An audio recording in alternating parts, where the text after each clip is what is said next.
بسم اللہ الرحمن الرحیم۔ السلام علیکم۔ ایک دفعہ تبلیغ کے سلسلے میں جماعت کے ساتھ مظفر گڑھ جانا ہوا۔ وہاں کے ایک قصبے میں پہنچے، مسجد میں سامان رکھا اور تعلیم شروع کی۔ مسجد سے باہر ادھر ادھر کافی لوگ فارغ بیٹھے تھے۔ ہم لوگ ان کے پاس گئے اور مسجد میں آنے کی دعوت دی تاکہ وہ بھی تعلیم و تبلیغ میں شریک ہو سکے۔ کچھ لوگ ہمارے ساتھ مسجد آنے پر تیار ہو گئے۔ ایک صاحب نے کہا کہ ابھی کچھ وقت ظہر کی نماز میں باقی ہے، جب اذان ہوگی تو میں نماز کے وقت آؤں گا اور نماز کے بعد عذاب قبر کا ایک واقعہ بھی آپ لوگوں کو سناؤں گا۔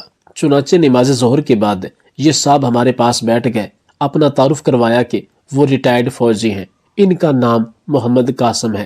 انہوں نے اپنی آپ بیتی حیران کن داستان بیان کی کہ 1965 کی پاک و ہند جنگ میں ایک قبرستان میں اسلحے کا ایک عارضی ذخیرہ بنایا گیا اور کچھ نوجوانوں کے ساتھ میں بھی وہاں پہرے پر ڈیوٹی دے رہا تھا۔ دن کا وقت تھا اور کوئی خاص کام نہیں تھا، چنانچہ ہم نے قبرستان میں گھومنا شروع کر دیا۔ ایک پرانی قبر کے پاس سے میں گزرا تو یوں محسوس ہوا جیسے قبر کے اندر سے ہڈیاں ٹوٹنے کی آواز آ رہی ہے۔ اس فوجی جوان نے بتایا کہ میں نے بندوق کے بٹ کے ساتھ قبر کی اینٹیں ہٹائی تاکہ دیکھوں کہ یہ آواز کیسی ہے۔ جیسے جیسے میں مٹی ہٹاتا گیا آواز اور تیز ہوتی گئی اور میری دلچسپی اور خوف بھی بڑھتا گیا۔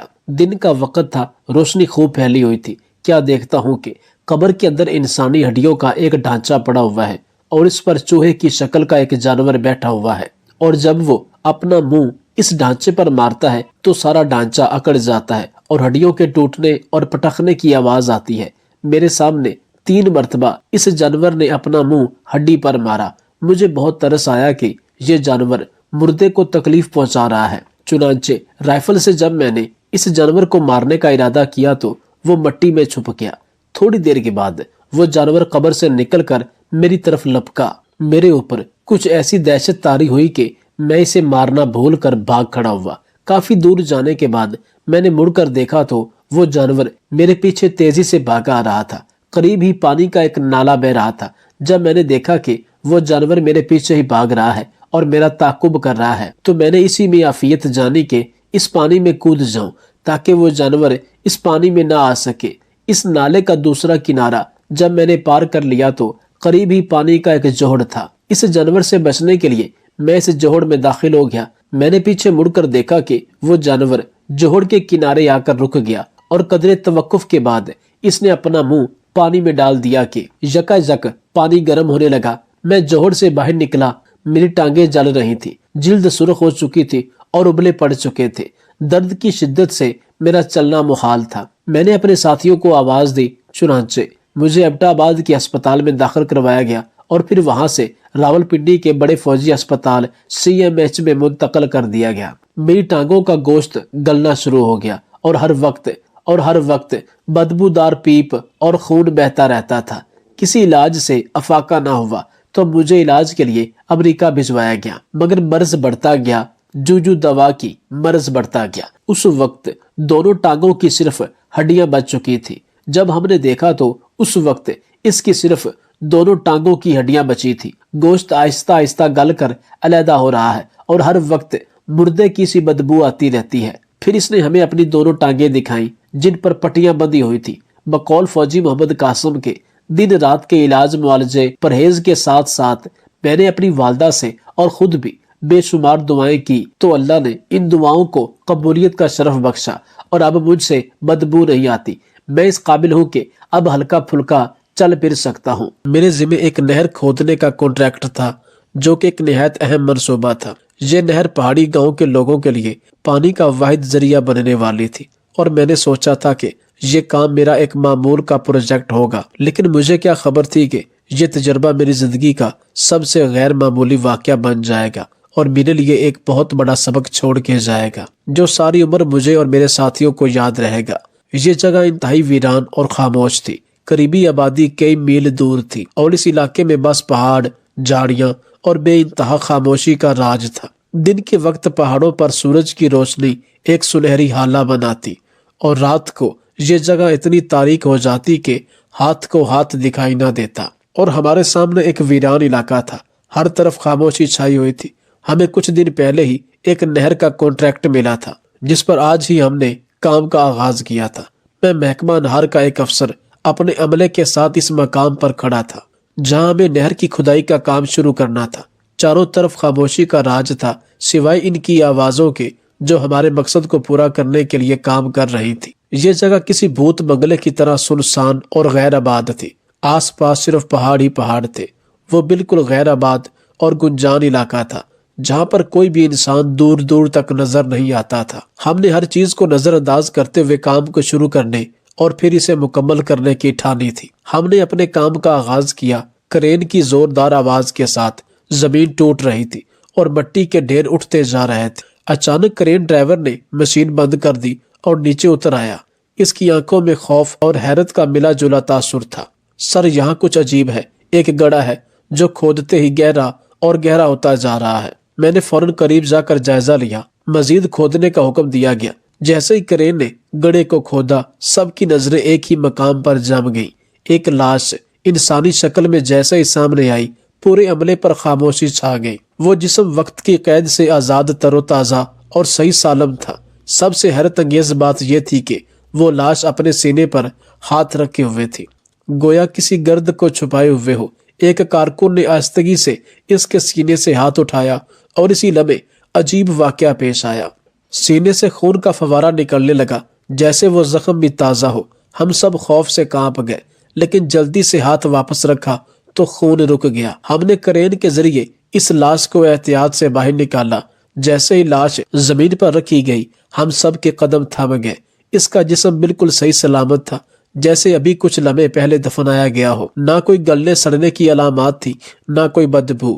اس کے چہرے پر سکون اور روشنی کا ایسا حالہ تھا کہ دیکھنے والا حیرت میں ڈوب جاتا۔ لاش کے ارد گرد جمع ہوتے ہی سب کی زبانوں سے بے اختیار لا الہ الا اللہ کا ورد جاری ہو گیا۔ وہ ورد ایسا تھا جیسے خود ہمارے دلوں سے نکلی ہوئی سچائی کا اقرار ہو۔ کئی لوگ زاروں قطار رونے لگے اور کچھ نے وضو کر کے نماز ادا کرنے کی نیت کر لی۔ ایک بزرگ جو اس وقت زمین پر بیٹھے تھے اٹھے اور دھیمی آواز میں بولے، یہ کوئی عام انسان نہیں لگتا، یہ شہید ہے جو اپنے رب کی رضا کے لیے قربان ہوا ہوگا۔ دیکھو، اس کے سینے پر ہاتھ کا زخم بھی ہے، شاید تیر کا نشان ہے جو اس کے دل کے قریب لگا ہوگا۔ ہم سب اس وقت حیرت اور خوف کی ملی جلی کیفیت میں تھے۔ پھر ایک اور مزدور نے پوچھا، سر اب کیا کریں؟ کیا اس لاش کو چھوڑ دیا جائے؟ میری زبان بھی بوجھل ہو گئی تھی، لیکن دل سے ایک ہی بات آئی، نہیں، ہم اسے یہاں ایسے نہیں چھوڑ سکتے۔ یہ ہمارے لیے اللہ تعالیٰ کی نشانی ہے۔ ہم نے جلدی سے اس علاقے کے مولانا صاحب کو اطلاع دی اور قریبی مسجد سے کچھ لوگ بلائے۔ مولانا صاحب نے لاش دیکھتے ہی کہا، یہ شہید ہے، اس کی موت اللہ کی راہ میں ہوئی ہوگی، اور اس کا جسم تر و تازہ رہنا، صحیح و سالم رہنا اس بات کا ثبوت ہے کہ شہید ہمیشہ زندہ رہتا ہے۔ ہم اسے عزت کے ساتھ دوبارہ دفن کریں گے۔ دعا کے لیے سب نے ہاتھ اٹھائے اور وہ منظر ناقابل فراموش تھا۔ ارد گرد کا ویران علاقہ جیسے اللہ کے ذکر سے گونج رہا تھا۔ سب مزدور، افسران اور مقامی لوگ مل کر اس شہید کو اس کی جگہ دوبارہ دفن کرنے کے انتظامات میں لگ گئے۔ ہر شخص کا دل ایمان کی روشنی سے بھر چکا تھا۔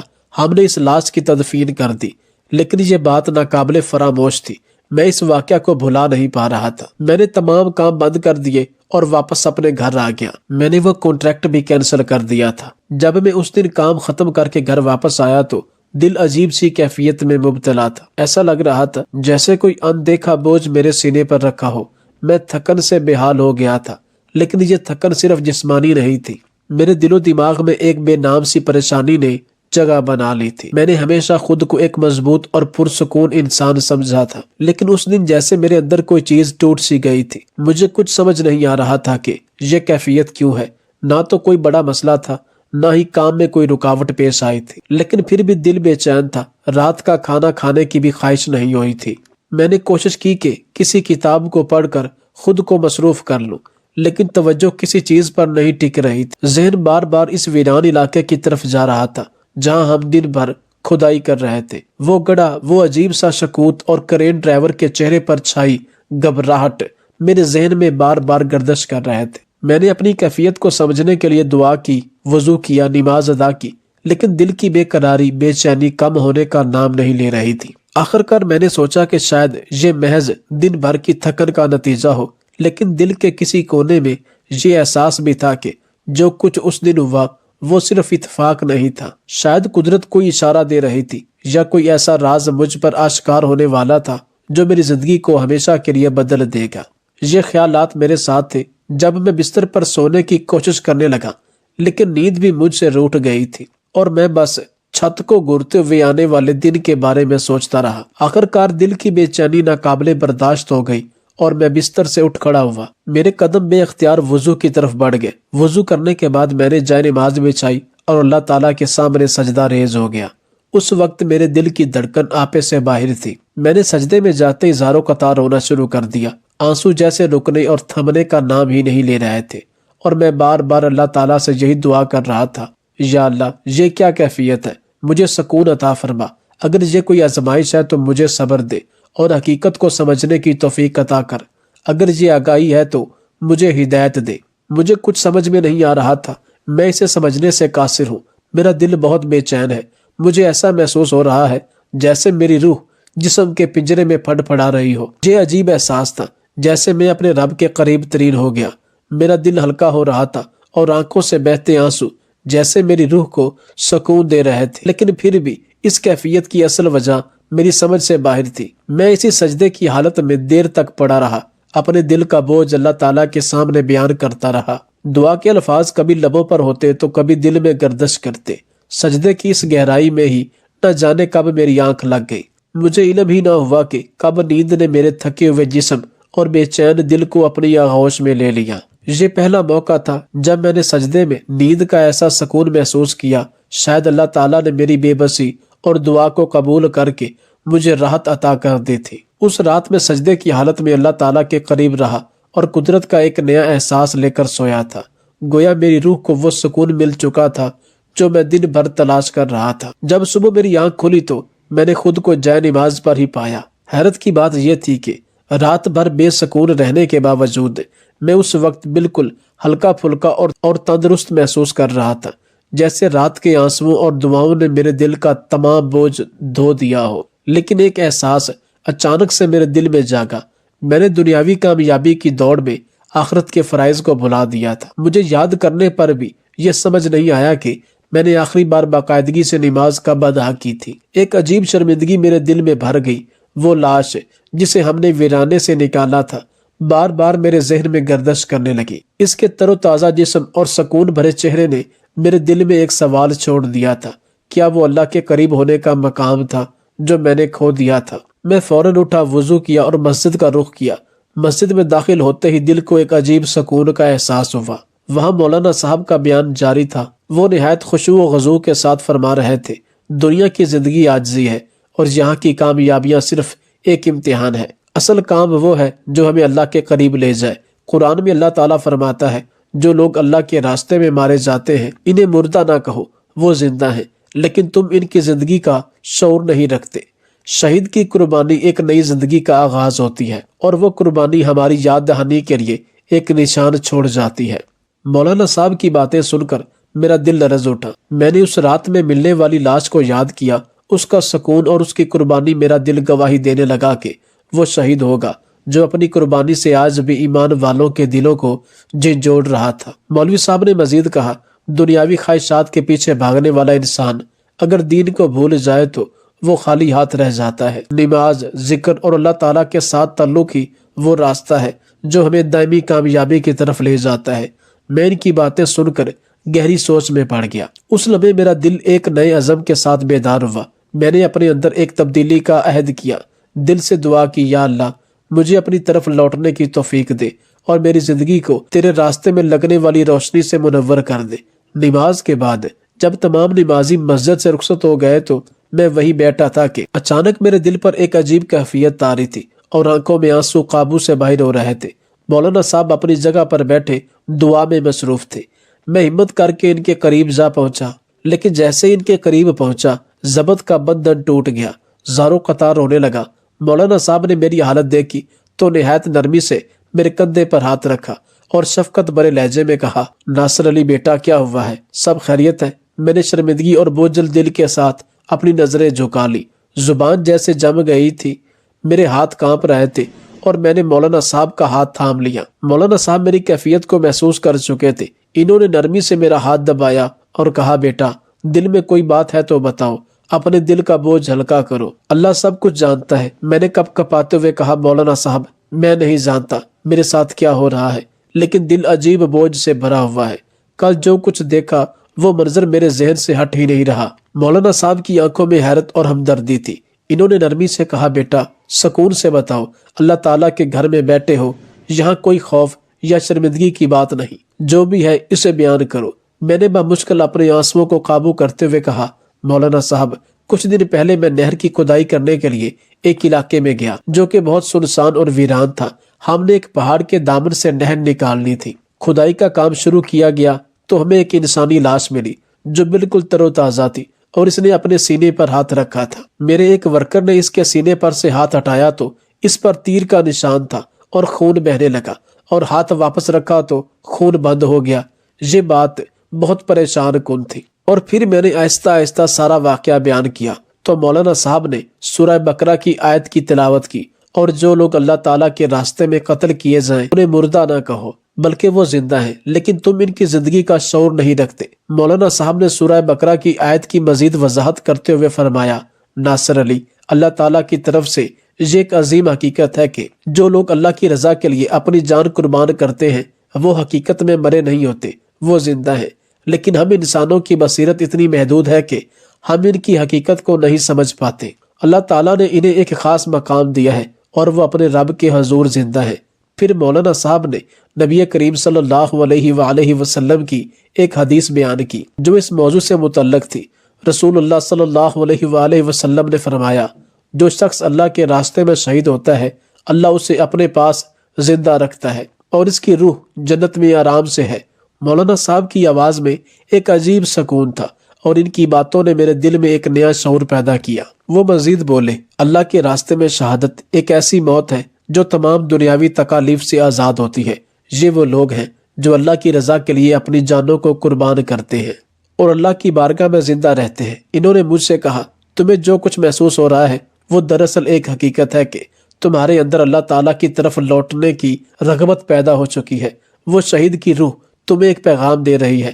مولانا صاحب کی باتوں سے میری پریشانی کی شدت کم ہو گئی تھی اور دل میں سکون کی ایک نئی لہر دوڑنے لگی۔ میں نے دل سے اللہ کا شکر ادا کیا کہ اس نے مجھے اپنی طرف لوٹنے کا راستہ دکھایا، اور پھر میں نے مولانا صاحب کو اپنی پوری رات کا گزرا ہوا واقعہ بیان کیا۔ مولانا صاحب مجھے غور سے سنتے رہے، ان کی پیشانی پر سنجیدگی کی لکیریں نمودار ہو رہی تھی۔ جب میں اپنی بات مکمل کر چکا تو انہوں نے گہری سانس لی اور کہا ناصر علی، اللہ تعالیٰ نے تمہیں شاید کسی خاص مقصد کے لیے یہ واقعہ دکھایا ہے۔ اس شہید کی حالت تمہارے لیے ایک پیغام ہے۔ اللہ تعالیٰ کبھی اپنے بندوں کو بے وجہ ایسی نشانیاں نہیں دکھاتا۔ یہ وقت ہے کہ تم اپنی زندگی کو ایک نئے رخ پر لے آؤ اور اپنے رب کے قریب ہو جاؤ۔ مولانا صاحب کی باتوں نے میرے دل پر گہرا اثر کیا۔ انہوں نے مجھے اللہ پر بھروسہ رکھنے اور اپنی زندگی کو دین کے مطابق ڈالنے کا مشورہ دیا۔ اس لمحے میں نے محسوس کیا کہ شاید یہ واقعہ اللہ کا اشارہ تھا کہ میں اپنی غفلت کو چھوڑ کر اس کی طرف پلٹوں۔ میں نے مولانا صاحب کو ادب سے سلام کیا اور ان کا شکریہ ادا کیا۔ ان کی باتوں نے میرے دل میں جو سکون اور نئی روشنی پیدا کی تھی اس نے مجھے خوشی سے بھر دیا تھا۔ میں خوشی سے گھر واپس آیا، ناشتہ کیا اور پھر اپنے کمرے میں جا کر بیٹھ گیا۔ دل میں ایک نیا عزم اور جوش تھا۔ میں نے سوچا کہ اس وقت مجھے اپنی روحانی سفر کی طرف قدم بڑھانا چاہیے۔ اسی سوچ کے تحت میں نے اپنے موبائل پر احادیث سننے کا فیصلہ کیا۔ جیسے ہی میں نے موبائل پر ایک حدیث سننی شروع کی میری نظر ایک ایسی حدیث پر پڑی جو مولانا صاحب نے ابھی کچھ دیر پہلے بیان کی تھی۔ وہی حدیث مبارکہ جس میں نبی اکرم صلی اللہ علیہ وآلہ وسلم نے فرمایا تھا اور جو شخص اللہ کے راستے میں شہید ہوتا ہے اللہ اسے اپنے پاس زندہ رکھتا ہے اور اس کی روح جنت میں آرام سے ہے۔ یہ الفاظ میرے کانوں میں گونجنے لگے اور میری روح کو ایک عجیب سکون اور اطمینان کا احساس ہوا۔ میں نے دل سے اللہ کا شکر ادا کیا اور سچے دل سے توبہ کی۔ اللہ تعالیٰ کے سامنے اپنی غفلتوں کا اعتراف کیا اور اللہ تعالیٰ سے گناہوں کی معافی مانگی۔